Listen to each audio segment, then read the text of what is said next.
Welcome back then to episode 19. It's been a long while since we've done something, but we're back again. And this week we're looking at establishing routines. So let's get into this.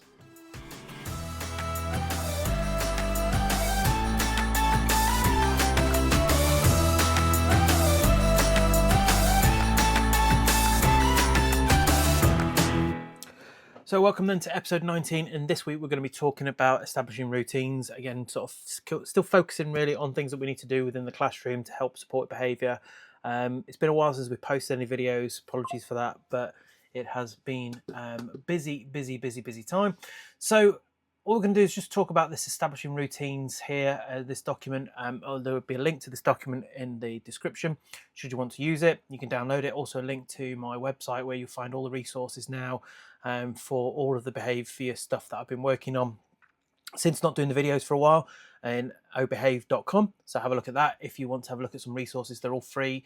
You don't need to pay anything for them. I'm quite happy just to make resources and share them for people. So let's talk about establishing routines. Why do we need routines? Well, it's been proven that basically students like routines. They like that organisation and structure. Yes, they'll moan about things in terms of when we're trying to establish stuff, but the more that we are consistent, the safer they feel.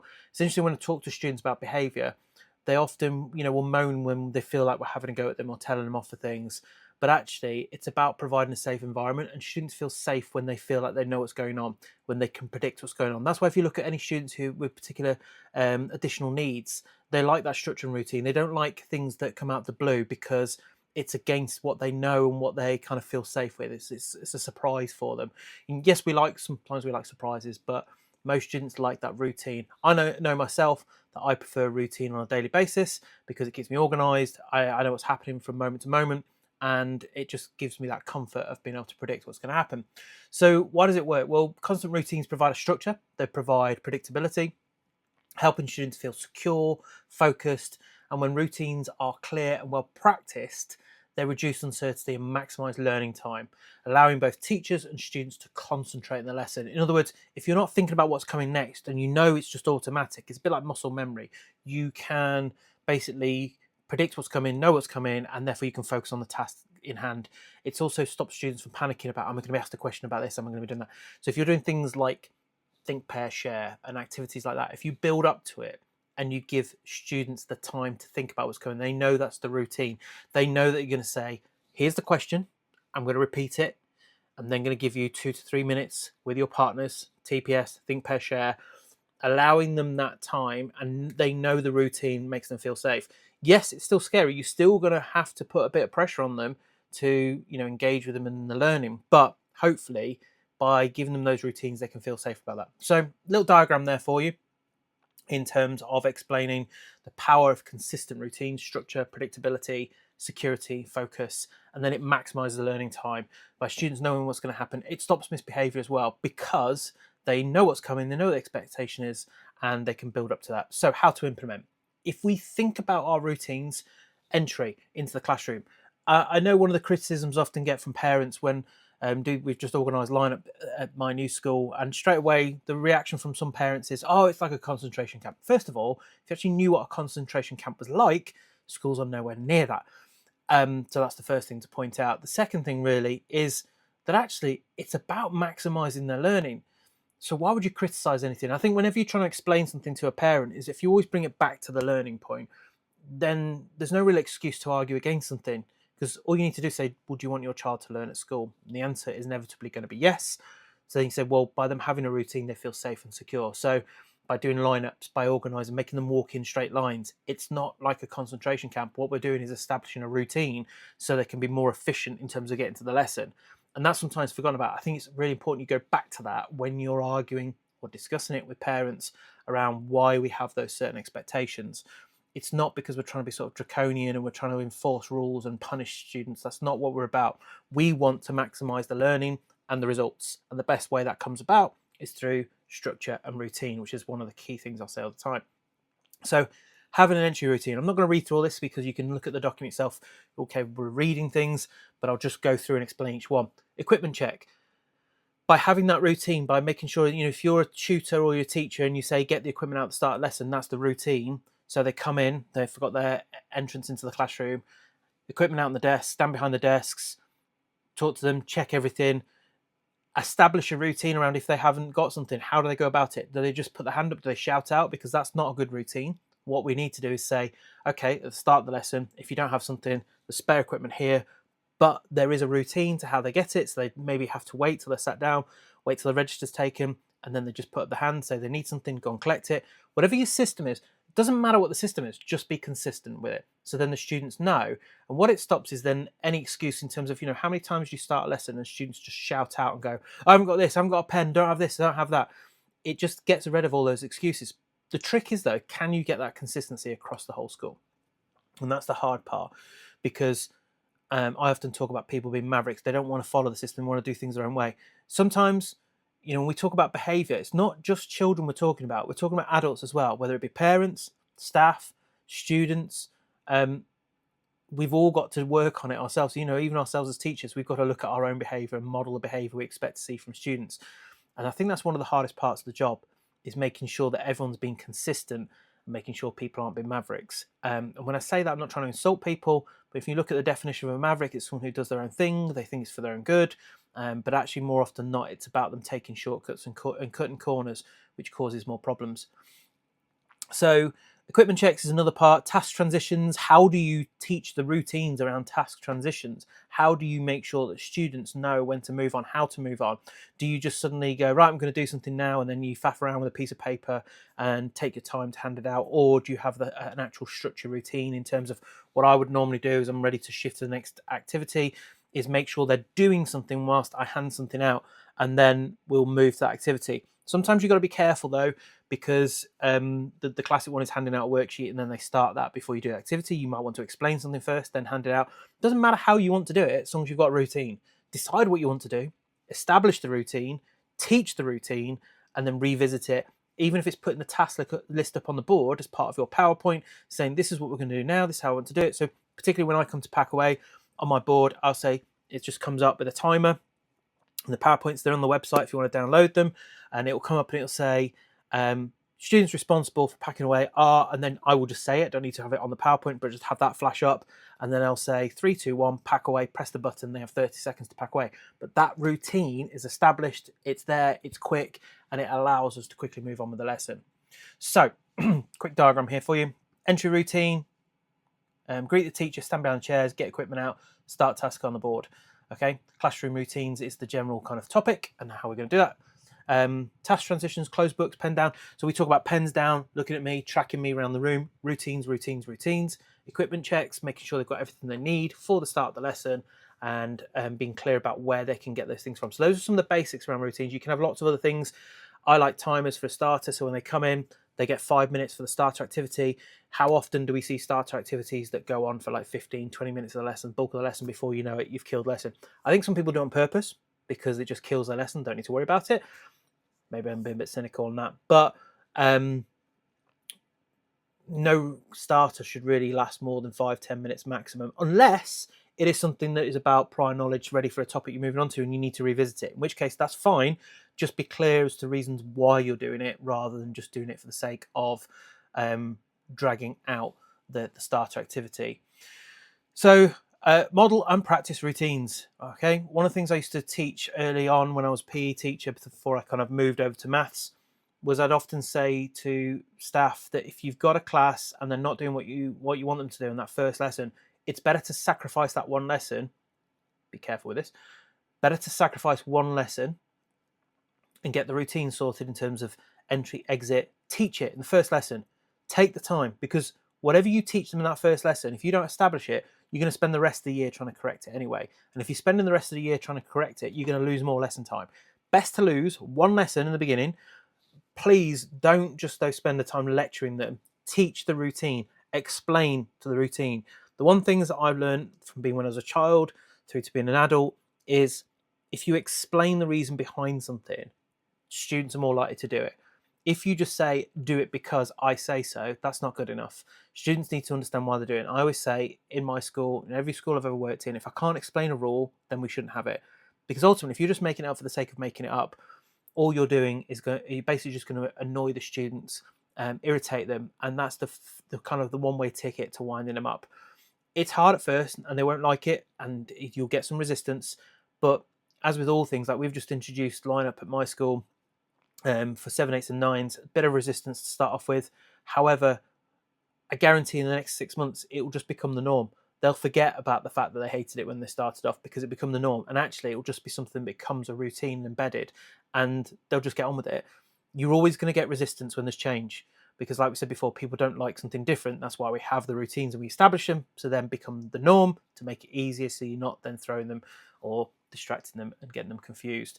So teach it, practice it, okay? Practice it regularly, make sure it is part of your daily routine and provide feedback. Praise what's working, great job, well done for settling quickly today, and then tweak what isn't. So if you're not happy with something, don't be afraid to say, do you know what, that's not working, let's change it.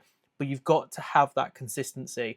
Consistency brings about the routines. Routines bring about the opportunity to have better learning and a more structured environment. So, establish effective routines, demonstrate expectations, practice regularly, and provide feedback. Praise and reward for doing the right thing. If they get the routines right, give them the praise, recognize it. Because at first, when you introduce the routine, so we did with the lineup, we're saying, right, I need you to walk straight, follow each other, toe to heel, feet, feet, feet, feet, feet, all these kind of words and key things that I use, the language, repetition over and over again. You're going to get resistance. You're going to get students who don't like it. But the minute they start doing it, switch to the praise. Recognition, well done, fantastic, best line I've ever seen. Okay, because what you're then doing is giving the kind of the reward and the pat on the back for getting it right, and it then shifts from that negative moan to not doing it to well done, we've established that now, let's keep that going. They're more likely to want to keep doing it because then they're like, oh, I can do this, I've got this. So that's powerful. Think about that. Reinforce with visuals, display routines, have little flow charts, diagrams, whatever it takes in terms of the structure, refer to them often, point to them, say this is our routine, this is our checklist, this is what we need to do. The steps with everything. Even when I teach, it's all about steps, okay? Because if someone doesn't understand anything, rather than saying, I don't understand, at what point do you get lost in the steps? If there's 5 steps and you're stuck on number 3, that's fine, that's where you start and pick it up from. So in terms of step 1, within the lineup, we're all going to meet there at 9 o'clock. Second of all, what we're going to do, we're going to be in a straight line. Third thing, what we're going to do, be in alphabetical order. Fourth thing, what we'll do, we're going to be silent. Fifth thing, hands up for silence. Whichever one breaks down, whatever point it breaks down in that system, that's where you stop and you reteach. And you go over it and over it and over it until they get that routine. Then comes the praise. So, key routines to establish. Beginning of the lesson, uniform and equipment checks. We've talked about that. Starter activities, taking the register. Some other ideas there are things that we need to do. So we've got this diagram of like kind of funneling things into this order, into structure, so that then students know exactly what it is they've got to do. They feel safe and secure. You're not having to argue as well, because I have this whole thing around uniform. If every member of staff tackles every student on their uniform, on their ties, shirts, jumpers, correct skirt length, you name it, whatever it is the issue, if every single person, even if they don't issue a sanction, because that's always the thing, we've talked about this before, where, you know, often when we talk about behaviour, the first thing someone asks is, what's the punishment? No, don't worry about the punishment, worry about the challenge. Because if you challenge enough students on something, I used to have this at school, I was on teaching practice years and years ago, back in early 2000, when I was on my teaching practice, and in this school, they just focused on ties everywhere, ties. You only had to look at a student, and if they had the tie incorrect, they'd sort it, because it was so well established within that school that every member of staff challenged them on ties. No sanctions ever had to be given out because the students didn't want the hassle. And that's what it's about. It's just reminders. Too many people get bogged down in the sanction rather than the outcome. When we're dealing with behaviour, we want outcome. It's always outcome based. So if you think about it, the whole reason why we have a sanction is because we want to change the behaviour. So if you can do it with the conversation and reminder and repetition and routines, why would we need to worry about sanctions?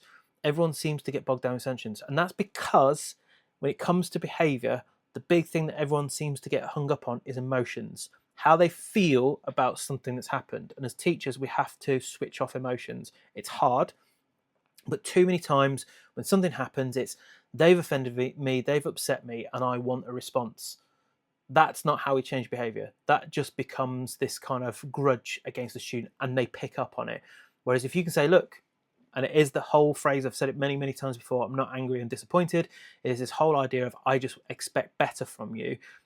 You're more likely to build that child up. You're more likely to get a better relationship. Don't get me wrong, there are extreme times where you have to just lay the law down and say, this is it, this is not acceptable. But it should always be from a matter of fact point of view, not just because you've fallen out with them and because you want to punish them. And that's where people get stuck. That's where people get bogged down. That's where, unfortunately, people get emotional about it. And that is why particularly dealing with students, parents, and staff about behaviour, emotion always gets in the way. And that's why when you're trying to say to a member of staff, please don't do this, think about how you're talking to them, they get upset because they think it's an attack on their personality, who they are, how they're dealing with things. And to some extent, yes, that is true, because if they're taking it personally and they're getting emotional about it, then it is about their personality and dealing with things. But it's not criticism, it's about saying just switch off from that and deal with it as a matter of fact and say, actually, what we want is a change in the behaviour rather than a punishment. If we don't change the behaviour, what's the point of the punishment? We get too bogged down with sanctions sometimes. I'm not saying we shouldn't have them. I'm a firm believer you have to have sanctions. But again, a whole other video we'll do on this another time and why we must have sanctions. Sanctions are to deter the 95% of the students who want to get it right. The 5% who don't and don't respond to sanctions, we have to do something else with. And that's where all this comes in, is about building them up. So other routines to have is things during the lesson. So we've talked about the start, okay, beginning of the lesson. So these are the key routines to establish. Is during the lesson, we want to think about how we're handing out materials, task transitions. So things like in 30 seconds, I want everyone to turn to page 45, build up to it, prepare them, let them know what's coming. So again, another little kind of infographic for you here into smooth transition to new tasks, implement task transition instructions, giving them really clearly so that people know what's happening with time to do it. I like to give countdowns. So I'll say, right, and it's about teaching this. So, because there's nothing worse than when you say, right, in a minute we're going to pack away, and people start packing stuff away whilst you're still talking. The trick with that is to say, okay, pens down, listen to me. This is what we're going to do. We have 5 minutes remaining in the lesson. You're going to work for 3 minutes. In 3 minutes time, I'm going to say, pack away. You have then 2 minutes to pack away. This is what you're going to do. You're going to stand behind your chairs. Once you've taught that and you've gone through it a few times, all you need to do then is say, right, class, we've got 5 minutes left. You know what's going to happen in 3 minutes time. I'm going to tell you to pack up. We're working for 3 more minutes. Keep going. When you hear the words, that's when you pack away. Just however you want to do the routine, just practice it, teach it, go over it again and again and again. If you're having problems with behavior, more often than not, it's because you don't have a routine and you're all over the place. So if you establish a routine, teach it, practice it, reinforce it, follow it up, make phone calls home if you need to, talk about when you're talking to parents if the child's not following the routine. I need them to do this because I want to maximize the learning opportunity within the lesson. Bring everything back to learning. The problem we have is when we deal with behavior, when we make phone calls home, the first thing we do is go, little Johnny's not doing as he's told. Yes, that's where we want to get to. But how do we build the parents up into thinking that their child's capable and building the child up to feel that they're capable? Most children just want to be believed in. Most children just want to feel that they're capable of doing something. So if you teach it to them, you tell them they're capable, and then use language like, you know, you're better than this, I expect better from you. It's about high expectations. You're more likely to get engagement than you are if you just say, well, you're rubbish and you're not doing as you're told. And as I've said it before, no one improves when being told they're rubbish. Some might, but in general, it doesn't work. So at the end of the lesson, pack up routine, talked about that. Dismissal, think about how you can do that. So design it, plan it, show it, flowcharts, put it on your PowerPoint. Don't be afraid to have that come up. It also reminds you as well, because then you can be consistent. If you've got it on the PowerPoint, you can just simply point to it and say, this is what we do. You know what's coming. 30 seconds, 1 minute, whatever it is, on its way. So maintain routines. Consistency is key. Consistency is the enemy of all behavior change in a school and maintaining behavior. People doing their own thing, that's the hardest part of the job. So stick to routines, address deviations calmly. So if a routine slip, remind students expectations, and then practice. So stick to routines. Are they followed? Reinforce, address deviations, remind them, and practice again. Positive reinforcement, so we talked about before. So praise, compliance, people doing the right thing. Well done, excellent. Here's some points. Verbal praise, positive points. You know, sometimes you don't have to give them praise and reward if there's an expectation, but I do think there's something quite nice about saying, well done, you were the first ones to be ready. Well done, you lot are ready to go. You're going to be dismissed on time, etc., etc. Fantastic work today. Well done for having all of the equipment. Give them points if you need to, but verbal praise is just as good. Not forgetting, of course, notes and phone calls home. Okay, too often in schools, we only phone home when there's a problem. So if the phone rings for a parent, it's panic straight away. What's my child done? get those positive phone calls in. Too many times I hear staff saying, I don't have time. And the annoying thing is, if someone annoys them, they tend to find the time to call home if there's a problem, but they don't find time to call home when something good happens.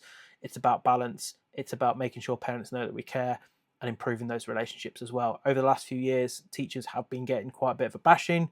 I'm not going to say too much about it because I could quite easily go on, but the truth is we work hard, we care, we want the best for students. Let's share that with parents because it goes down much better than if we're just having a moan all the time.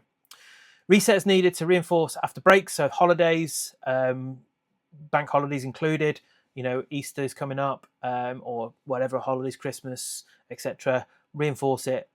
Take 5 minutes to start of a lesson. Please don't do the standard, here's a poster on the rules and expectations. All right, it doesn't need that. You can have the slide up. You can have the poster pre-made. You don't need students to colour in a picture of it. Okay. Have a flow chart by all means. Have it stuck in the front of their book. Don't spend a whole lesson doing a poster on the rules. It's a waste of time. It's not learning. It's a filler. And to be honest, it's obvious. So anyone seeing it's just going to go, well, clearly you just wanted to kill a lesson. Don't do it. Don't assume all students know your routines. Reinforce them. Start with just communicate, communicate, communicate. Guarantee you, no matter how many times you say it, students will always forget. I used to have a bet with some of my students, not a monetary bet, but I used to say to them when we used to do the multi-choice in the GCSE PE years ago, at the start of the paper, I'd say to them, if you can have a whole group that goes through and doesn't miss a single multi-choice question, I'll buy a box of sweets. Never once had to put my hand in my pocket to pay for them because there was always someone who chose not to answer one of the multi-choice. So there's always going to be someone who's not listening. Expect that, plan for it, build it in. Don't have a go at them. Just practice, practice, practice. If they don't know, it's on you. If they don't try, it's on them. That's another phrase I use when it comes to learning. Too many times in lessons when teachers have a student who doesn't understand something, they don't understand it, and then they get into trouble. As teachers, it's our job. If they don't understand, it's you as a teacher. You're there to make them understand. If they don't try, that's a completely different thing. But be really clear on the difference between the two. Okay, reinforce and reintroducing routines. So we talked about there. New term begins, reintroduce routines here. So why this works, okay, is simply because increase the learning time. If you've got routines, everything's quicker. You don't need to kind of go over stuff. You spend that time, that first lesson at the beginning of the year. Maybe you re-establish routines after the holiday, like I said, but the rest of the time, learning, learning, learning. Reduces anxiety. I mean, that's one of the main benefits, and it's also going to improve behaviour. Okay, so those last two, incredibly powerful. So something to think about in terms of establishing routines. It's been a while since I've done a video, but hopefully that's useful. I will put a link to the PDF document. I will also put a link to my website into the description below. Hopefully that's been useful, and I look forward to seeing you in the next video. Thanks very much. Take care.